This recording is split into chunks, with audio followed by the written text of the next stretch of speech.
Hello বন্ধুরা, কেমন আছো তোমরা সবাই? আশা করছি তোমরা সবাই খুব ভালো আছো। প্রত্যেক দিনের মতো আজকেও নিয়ে চলে এসেছি বেশ কিছু কিচেন টিপস। আর যেই টিপস গুলো জানা থাকলে আমাদের সংসারের কাজগুলো হয়ে যাবে অনেকটাই সোজা, বেঁচে যাবে সময়, পরিশ্রম, মাসিক বেশ কিছুটা খরচও।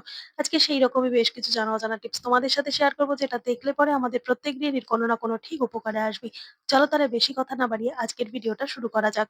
তালা চাবি আমরা কিন্তু প্রত্যেকেই ব্যবহার করে থাকি, কিন্তু খেয়াল করে দেখবে যে তালাটা অনেকদিন ব্যবহার হচ্ছে না, সেই তালা দিয়ে চাবি খুলতে গেলে কিন্তু অনেকটাই মুশকিলের মধ্যে পড়তে হয়। জং পড়ে গিয়ে কিন্তু অনেকটা জাম হয়ে যায়। আবার ধরো যেই তালাগুলো আমাদের বাড়ির বাইরের দিকের কোনো গেটে, যেমন ধরো রোদের আলো থেকে শুরু করে বৃষ্টির জল সমস্তটাই তালার মধ্যে পড়ে। যেরকম ধরো ছাদের গেট বা ধরো আমাদের যে মেইন গেট আছে সেই গেটের অনেক সময় হয় যে এরকম ভাবে দীর্ঘদিন রোদের আর জলের মধ্যে থাকতে থাকতে না জং পড়ে যায়। সেক্ষেত্রে না তালাটা খুলতে গেলে ভীষণই অসুবিধার মধ্যে পড়তে হয়। এতটাই টাইট হয়ে যায়, কোনোভাবেই কিন্তু খোলা সম্ভব হয় না। যদি এরকম সমস্যার মধ্যে আমরা পড়ি, কি করব? চাবিটাকে হালকা করে আগুনে একটু গরম করে নাও। আর গরম করে নেওয়ার পরই যদি তোমরা একটু চাপ দিয়ে তালাটাকে খোলার চেষ্টা করো, চাবিটাকে ঢুকিয়ে, তাহলে দেখবে অনায়াসে চাবিটা কিন্তু দিয়ে আমরা খুলতে পারছি তালাটা। যে লকের সমস্যাটা হচ্ছিল সেই সমস্যাটা হবে না। যেহেতু মোর্চেটা একটু হালকা আমরা গরম করে নেবো, তখন না অনেকটাই লুজ হয়ে যাবে। তো এইরকম ভাবে যদি আমরা একটু জোরে চাপ দিই, অবশ্যই কিন্তু চাপ দিয়ে তালাটাকে খোলার চেষ্টা করতে হবে। মানে চাবিটাকে যখন আমরা ডান দিক বাঁ দিক ঘোরাবো, অবশ্যই একটু চাপ দিয়ে নিতে হবে। তো এইভাবে যদি আমরা তালাতে চাবি খোলার চেষ্টা করি, তাহলে অবশ্যই সফল হবে। তো সেই তালাটা ফেলে না দিয়ে অবশ্যই কিন্তু এইভাবে আমরা কাজে লাগাতেই পারি। আশা করছি ছোট্ট টিপসটা কাজে দেবে। চলে গেলাম পরের টিপসে।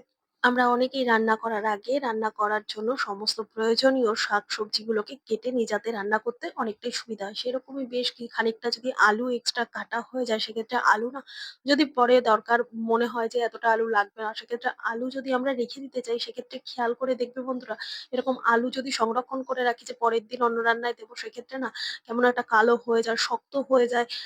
আলু একটা কেমন কালছে তো দাগ ধরেই, সাথে কিন্তু সেই আলুটা পরবর্তী সময় যখন রান্নাতে দেবো, একটা শক্ত ভাব থাকে, কোনোভাবেই নরম করা যায় না। আলু কাটার পর যদি এক্সট্রা হয়, সেটাকে আমরা কিভাবে সংরক্ষণ করব তার একটা ছোট্ট টিপস। প্রথমে আলুর যে কষের যে জলটা, সেটাকে ভালো করে পরিষ্কার করে ধুয়ে জল পাল্টে পাল্টে পরিষ্কার জলে একটুখানি আলুটাকে ভিজিয়ে রাখো। এমন ভাবে ভেজাবে যাতে সমস্ত আলুগুলো ডুবে থাকে জলের মধ্যে, কোনোভাবে যেন মানে জল ছাড়া না থাকে। তাহলে সেই পোর্শনটা না আলুর দেখা যাবে কালো হয়ে গেছে। তারপর বেশ খানিকটা লবণ দিয়ে দেবে, অনেকটা পরিমাণ, প্রায় ধরো এইটুকু। এখানে ধরো আমার ১ খানা কি ১.৫ খানা আলু আছে, তার জন্য বড়, বড় ২ চামচ আমি লবণ নিয়েছি। লবণ জলে বড় একটা পাত্রের মধ্যে আমি ট্রান্সফার করে নিলাম, যেহেতু পাত্রটা ছোট হয়ে গেছিল। লবণ জলে ভালো করে দিয়ে এমনভাবেই জলটা দিয়েছি বেশ খানিকটা ডুবে রয়েছে, আর তার মধ্যে দিয়ে দেবো বেশ খানিকটা ভিনিগার। এভাবে যদি কাটা আলু তোমরা ফ্রিজে সংরক্ষণ করো, তাহলে ১ সপ্তাহের বেশি ভালো থাকবে। রান্না করার পর শক্ত হবে না, কালো হয়ে যাবে না। এরকমভাবে কিন্তু আলু তোমরা রাখতেই পারো। আশা করছি ছোট্ট টিপসটা কাজে দেবে। চলে গেলাম পরের টিপসে। প্রেসার কুকারে তো আমরা কম বেশি প্রত্যেকেই রান্না করে থাকি, কিন্তু কখনো কি খেয়াল করেছো প্রেসার কুকারে রান্নার সময় যদি জলের পরিমাণ সেই সেদ্ধ করার সময় একটু বেশি হয়ে যায়, তাহলে এই ঢাকনার মধ্যে বেশ খানিকটা খাবারের টুকরো কিন্তু এসে জমা হয়, সিটিটাকে ব্লক হয়ে যেতে পারে। সেক্ষেত্রে ব্লাস্ট হয়ে যাওয়ার একটা সম্ভাবনা থাকে। প্রেসার কুকারে ডাল বা চাল সেদ্ধর সময় অবশ্যই এই ছোট্ট জিনিসটা তোমরা মাথায় রাখবে। যদি ডাল সেদ্ধ করো বা চাল সেদ্ধ করো, কোনো রকম সবজি সেদ্ধ করলে আর দিতে হবে না। ডাল বা চাল সেদ্ধর সময় যে পরিমাণ তোমরা ডাল বা চালের কোয়ান্টিটি নেবে, যেন সেই জিনিসটা সম্পূর্ণ ভিজে থাকে, এমনভাবেই জলের পরিমাণটা দেবে। এমন দেবে না যাতে ৩ গুণ বেশি হয়ে যায়। সেই পরিমাণ জল দিয়ে একটা চামচ এর মধ্যে দিয়ে দেবে। চামচটা দেওয়ার কারণে কিন্তু জলটা একদম ঢাকনা পর্যন্ত উঠে আসবে না সিটি পড়ার সময়। আর প্রত্যেকটা ঢাকনার মধ্যে থাকা পার্টস, যেমন সিটি বলো, রাবার বলো, ভিতর দিকে গ্যাস্কেট বলো, সমস্ত জায়গাটায় একটুখানি তেল ব্রাশ করে দেবে। আর ডালের মধ্যেও সেদ্ধর সময় বেশ খানিকটা তেল দিয়ে দেবে। এইভাবে যদি তোমরা ডাল বা চাল কোনো কিছু সেদ্ধ করো, সেক্ষেত্রে দেখবে সিটি পড়ার পর যে ঢাকনা পর্যন্ত এসে বাড়ি খেয়ে তারপর যে সিটিটা ব্লক হয়ে যাওয়ার একটা ব্যাপার থাকতো, সেটাও হবে না। নিশ্চিন্তে তোমরা ৮টা ১০টা সিটি মারতে পারো, কোনো রকম কিন্তু অ্যাক্সিডেন্ট হওয়ার সম্ভাবনা নেই। এইভাবে যদি চাল বা ডাল সেদ্ধ করো, বিপদ কিন্তু অনেকটাই কমে যাবে। এছাড়াও ওভারফ্লো হয়ে গিয়ে যে সিটির বাইরে জল বেরিয়ে আসার একটা সম্ভাবনা থাকে, সেটাও হবে না। ভালো লাগলে টিপসটা অবশ্যই সবার সাথে শেয়ার করো, যাতে প্রত্যেকের উপকারে আসে। চলে গেলাম পরের টিপসে। লাউ কিন্তু কম বেশি আমরা প্রত্যেকেই রান্নায় খাবার হিসেবে ব্যবহার করে থাকি। নানান রকম সবজির মধ্যে বা লাউয়ের নানান রকম প্রিপারেশন রান্না করে খেয়ে থাকি। শরীরের জন্য লাউ অনেকটাই কিন্তু উপকার। কিন্তু খেয়াল করে দেখবে বন্ধুরা, চুলের জন্য কিন্তু লাউ অনেকটা উপকার।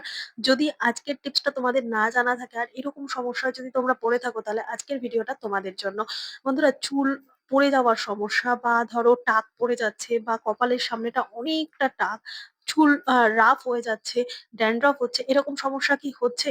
বিশেষ করে এরকম ওয়েদারে কিন্তু ভীষণ পরিমাণে খুশকি হয়। হ্যাঁ? ভীষণ পরিমাণে স্ক্যাল্পের মধ্যে ইচিং হয়। এরকম সমস্যা যদি হয়ে থাকে তাহলে অবশ্যই ২ টুকরো লাউ নিয়ে নাও। লাউটাকে ছোট, ছোট টুকরো করে কেটে নেবে। তারপর এরকমভাবে গ্রেটারের সাহায্যে গ্রেট করে নাও বা মিক্সিতে পেস্ট করে নিয়ে তার থেকে একটুখানি এভাবে লাউ থেকে চিপে রস বের করে নাও। বেশি না বন্ধুরা, ২ থেকে ৩ চামচ পরিমাণ লাউয়ের রস লাগবে। সেটা তোমরা যেভাবেই লাউ থেকে বের করে নাও না কেন। লাউয়ের রসের মধ্যে দিয়ে দেবে ১ চামচ পরিমাণ নারকেল তেল। ঘরে থাকা যেকোনো ধরনের নারকেল তেল ব্যবহার করবে। ৩ চামচ পরিমাণ লাউয়ের রসের সাথে ১ চামচ পরিমাণ নারকেল তেল দেবে। মানে ৩ ভাগের ১ ভাগ। এই রেশিওতেই কিন্তু তোমরা পরিমাণে কমিয়ে বাড়িয়ে নিতে পারবে। ভালো করে ফেটিয়ে নেওয়ার পর একটা তুলোর মধ্যে আমি এই লাউয়ের আর নারকেল তেল মিশানো জলটাকে এভাবে ভালো করে নিয়ে চিপে নিলাম। এবার এটাকে কিভাবে ব্যবহার করব?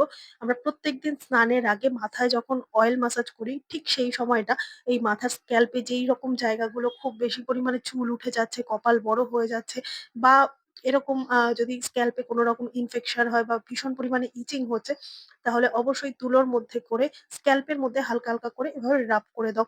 লাউয়ের যে এতটা গুনাগুণ তোমরা যতক্ষণ না পর্যন্ত এইভাবে লাউয়ের রস ব্যবহার করবে ততক্ষণ পর্যন্ত তোমরা বিশ্বাস করতে পারবে না যে নামি দামি কেমিক্যাল যুক্ত বাজার থেকে কেনা অয়েল বা কোনো শ্যাম্পু দিয়ে যতটা আমরা হেয়ার ট্রিটমেন্ট করাতাম তার থেকে বহুগুণ সম্পূর্ণ এই ন্যাচারাল একটা জিনিস। অবশ্যই কিন্তু তোমরা এই টিপসটা ফলো করে দেখতে পারো বন্ধুরা, অনেকটা কাজে দেবে।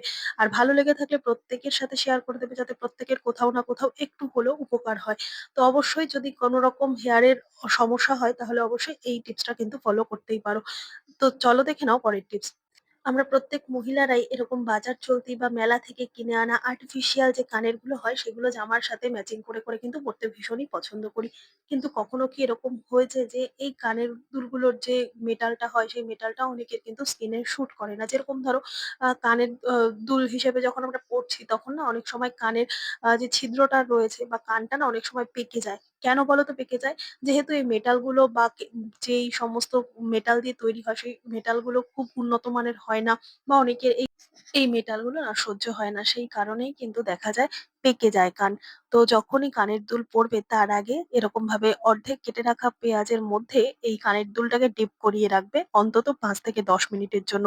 তো এই ডাঁটিগুলোর মধ্যে কি হবে, পেঁয়াজের রস লেগে গিয়ে তারপর যখন আমরা কানের দুলে পড়বো তো সেই জায়গাটা না আর কোনো রকম ভাবে পেকে যাওয়ার সম্ভাবনা একেবারেই থাকবে না। যেহেতু পেঁয়াজের মধ্যে অ্যান্টিসেপটিক গুণাগুণ রয়েছে তাই কোনো জায়গা পেকে যাবে না, ইনফেকশন হবে না। নিশ্চিন্তে যত আর্টিফিশিয়াল বা বড় কানের দুলই হোক না কেন নিশ্চিন্তে কিন্তু আমরা প্রত্যেকেই পড়তে পারবো। কোনো রকম কানের দুল নিয়ে আর ভয় পাওয়ার একেবারেই দরকার পড়বে না। তাহলে অবশ্যই এবার থেকে বড় বা এরকম আর্টিফিশিয়াল কানের দুল পরার আগে অবশ্যই এই কাজটা কিন্তু করে নেবে। আশা করছি আজকের প্রত্যেকটা টিপস তোমাদের কাজে দেবে। ভালো লেগে থাকলে লাইক, কমেন্ট, শেয়ার করে পাশে থাকবে। আমার এই ভিডিওটাকে কোথা থেকে দেখছো কমেন্ট করে জানাতে ভুলবে না। দেখা হবে আবার অন্য ভিডিওর সঙ্গে। ধন্যবাদ।